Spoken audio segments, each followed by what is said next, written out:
Let's get right into it. Number 9. The face-punching steering wheel position. Remember that classic driving position? Hands at 10 and 2 on the steering wheel. Your driving instructor drilled it into your head. Well, they basically taught you how to punch yourself in the face at 200 miles per hour. See, when they invented this rule, cars were different. No airbags. Just you, a metal steering wheel, and hope. But modern airbags? They explode out at 200 miles per hour with enough force to crack concrete. Picture this. You're driving.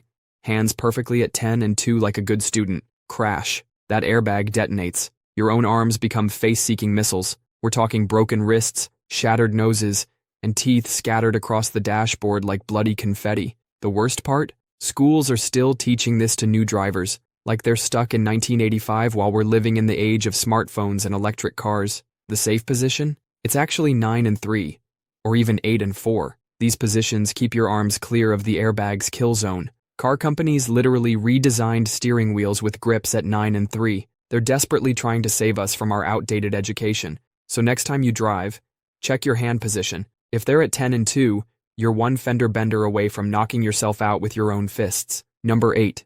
The blood waterfall nosebleed trick. Got a nosebleed? Quick, tilt your head back. That's what they taught you in school, right? Turns out that's basically instructions for drowning in your own blood. When you tilt back, all that blood flows straight down your throat. You're turning your windpipe into a blood water slide. And here's where it gets nasty. When blood starts pooling in your stomach, your body does what it does best.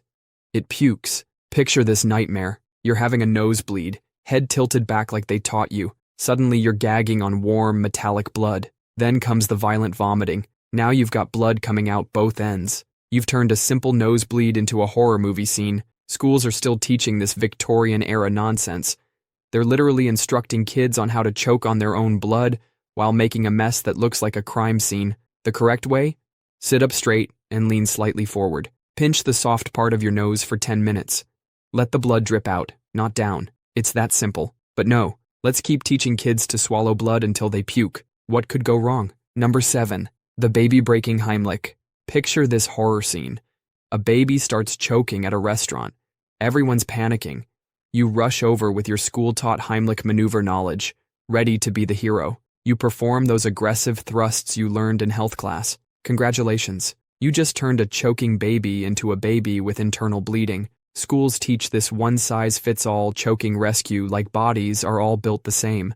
They show you those violent abdominal thrusts that work on full-grown adults. But try that on a baby? You might as well be using a sledgehammer to crack an egg. Baby bones are basically made of jello. Their organs are tinier than ping-pong balls. Their ribs snap like twigs. That heroic Heimlich you learned? It could rupture their liver, collapse their lungs, or turn their rib cage into a splintered mess. The actual technique for babies is completely different. Hold them face down on your forearm and give gentle back taps. If that fails, careful chest compressions. Nothing like the wrestling moves they taught you in health class. But schools keep teaching this simplified, dangerous version, so people walk around thinking they're prepared to save lives. In reality, they're one choking baby away from making the evening news for all the wrong reasons. Number 6. The earthquake doorway death trap. Earthquake hits. What do? If you're like millions of kids, you run for a doorway. Your teacher drilled it into your head. Stand in the doorway. It's the strongest part of the building. That advice belongs in a museum, right next to bloodletting and lobotomies. This myth started with adobe houses from the 1800s. Those old mud brick buildings had super reinforced door frames. But your modern apartment? Your house? That doorway is just a rectangular hole in the wall with a giant swinging weapon attached. During an earthquake, that door becomes a 100-pound wooden wrecking ball. The ground's shaking, the door's swinging, and you're standing right in its path. It's like getting repeatedly slapped by a giant wooden hand while trying to keep your balance on a trampoline. But wait, it gets worse. Doorways are decoration central. Mirrors, pictures, light fixtures, hanging plants, all that stuff becomes deadly projectiles raining down on your skull. You're basically volunteering to stand in the debris drop zone. Meanwhile, earthquake experts are screaming, "Get under a sturdy table." But schools keep preaching the doorway gospel like it's 1875. Kids grow up thinking doorways have magical protective powers. They don't. They're death traps with hinges. Number 5. The tornado window suicide mission. Tornado warning blares. What did your teacher tell you to do? Open the windows to equalize the pressure. That's like opening your door for a burglar so they don't have to break it down. This myth claims opening windows prevents your house from exploding like an overfilled balloon. Your teachers made it sound scientific. Pressure differentials, air equalization. All very convincing. All completely wrong. Here's reality. Tornadoes don't politely knock. They're not checking if your windows are open.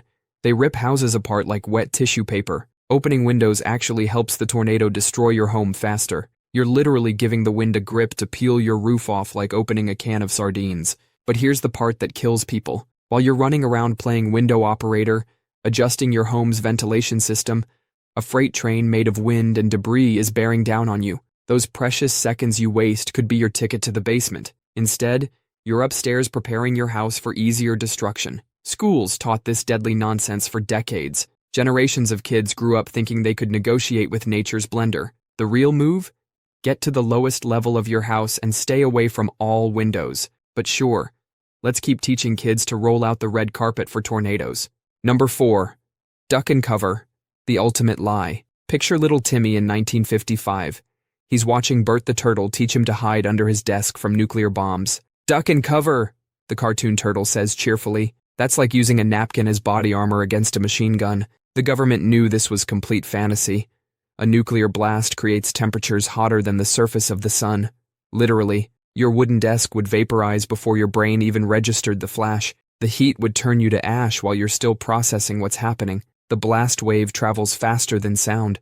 By the time you hear anything, you're already gone, atomized, scattered to the wind. But hey, at least you died in proper duck and cover form, right? They made millions of kids practice this useless ritual. Every week, nuclear annihilation became as routine as recess. Okay, children, time to practice surviving the unsurvivable. The real reason for these drills? Crowd control. The government couldn't have people panicking about inevitable doom. Better to give them busy work while the missiles fly. Make them feel like they have control over the uncontrollable. An entire generation grew up thinking their school desk was a nuclear bunker. Some of them still believe it. That's not education. That's psychological warfare on children, teaching them that a piece of furniture could save them from the same force that leveled entire cities. Number 3. D.A.R.E, the program that created more drug users. Remember Officer Friendly? He came to your school in his crisp uniform, showed you what drugs looked like, and told you they'd melt your brain instantly. That program, D.A.R.E, actually made kids more likely to try drugs. Not less. More. D.A.R.E cost billions of taxpayer dollars and reached nearly every American kid. The plan seemed foolproof. Scare children straight with horror stories, handcuffs, and that catchy theme song. What could go wrong? Everything. They claimed marijuana was basically liquid death. One puff and you'd be robbing gas stations by Tuesday.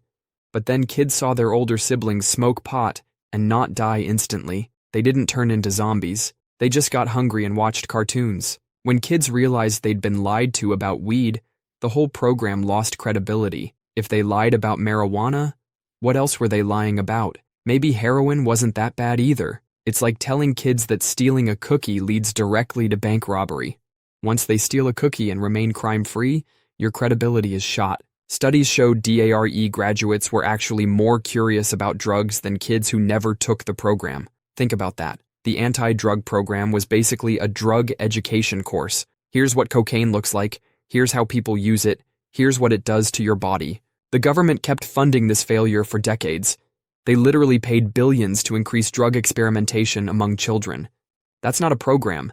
That's a very expensive prank on taxpayers. Number 2, the college or poverty lie. Your guidance counselor sat you down senior year, looked you dead in the eye, swore that without college, you'd die penniless under a bridge. That lie created $1.7 trillion in student debt. Trillion, with a T. Right now, 43 million Americans are drowning financially. They can't buy houses, can't start families, can't even afford the careers they studied for. Meanwhile, Mike the electrician is pulling 6 figures without touching a student loan application. Sarah the plumber just bought her second house. Cash. There's a massive shortage of skilled workers right now. Massive. Plumbers are charging $200 an hour, while philosophy majors serve lattes for tips. Welders are turning down job offers, while business graduates send out their 500th resume. Trade school takes 2 years and costs a fraction of college. You graduate with actual skills and immediate job offers. Multiple offers. Fighting over you. Compare that to spending 4 years studying theoretical nonsense for a degree in unemployment. But schools act like college recruiters on commission. They measure success by college acceptance rates, not by whether you'll actually have a job. They'd rather see you major in 18th century button design than suggest learning to fix air conditioners in Phoenix. Your guidance counselor won't mention that many trades out-earn college grads, or that you'll start making money while your college friends are still accumulating debt studying things they'll forget by graduation. The real failure isn't skipping college. It's believing that a piece of paper is worth 2 decades of financial slavery. Number 1. Stranger danger. The backward safety lesson that helps predators. Don't talk to strangers. Every kid heard it a million times. It's the golden rule of childhood safety. It's also completely backwards and makes kids more vulnerable to the real threats. Here's the terrifying truth that'll make your skin crawl. 90% of child abuse comes from people the kid already knows. Not the random guy at the park, not the woman walking her dog, the trusted coach, the family friend, the relative everyone loves. So we're programming kids to fear helpful strangers while trusting familiar predators. We're literally training them to run toward danger and away from help. Picture your lost child in a crowded mall. They're scared, crying, looking for you, but they won't ask the security guard for help. He's a stranger. They won't approach the mom with 3 kids. Stranger. They won't flag down the police officer. Stranger danger. They're paralyzed by the wrong fear while actual threats wear familiar faces and friendly smiles. Here's the sick part. Predators love stranger danger. They celebrate it. Why? Because it takes the spotlight off them completely. They become the cool uncle who lets you stay up late, the helpful neighbor who always has candy, the trusted family friend who offers to babysit. Meanwhile, kids are running from uniformed police officers who could actually help them. When creepy Uncle Bob acts inappropriate, the kid thinks, well, at least he's not a stranger. When the coach gets too touchy, they remember he's not a stranger, so it must be okay. We've literally programmed kids to ignore their instincts about the people most likely to hurt them. What should we teach instead? Tricky people. Adults who ask children for help finding lost puppies. Adults who want to keep secrets from parents. Adults who make kids feel uncomfortable but say, don't tell. Because when has a real firefighter ever needed a 7-year-old's help finding his lost kitten? We've programmed an entire generation to trust the wrong people and fear the wrong threats. We've handed predators a playbook and tied a blindfold on our kids. That's not safety education. That's making our children sitting ducks for the very people we should be warning them about. That's all for today. I'll be making similar videos in the future. Subscribe to see them.